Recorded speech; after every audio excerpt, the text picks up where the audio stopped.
ఎందుకంటే వేరే కాంట్రాక్టులు తింటారు లేకపోతే వేరే చేసుకుంటారు అనేది వాళ్ళు వ్యక్తిగతంగా చేసేటటువంటి ఉండొచ్చును. నేను అది లేదు వాళ్ళు సచ్చీలరు అని చెప్పను, వాళ్ళ బిజినెస్లు ఉన్నాయి కాబట్టి ఇదేం చేయరు అన్నటువంటి.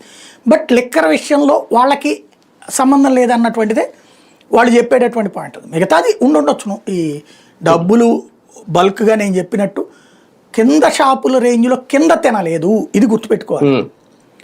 డిస్టిలరీస్ రేంజ్లోనే తిన్నారు.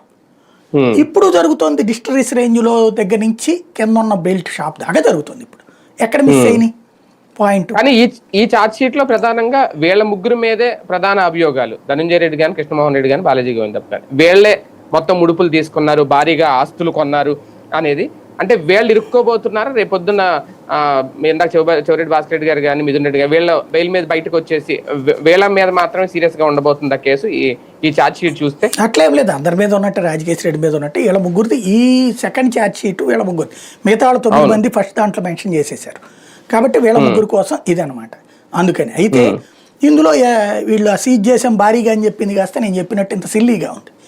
1 కోటి రూపాయలు, 3 కోట్లు, 30 లక్షల రూపాయల ఇల్లు అంటే అది అసలు ఏ లెక్కల్లో చూపెడతారు? బేసిక్గా ఇవాళ రోజు ఒక ఇసుక దవ్వే వాడి దగ్గర నెలకు వచ్చేస్తున్నాయి 30 లక్షల రూపాయలు ఈజీగా. మద్యం సిండికేట్ వాళ్ళు అయితే కోట్లు తినేస్తున్నారు.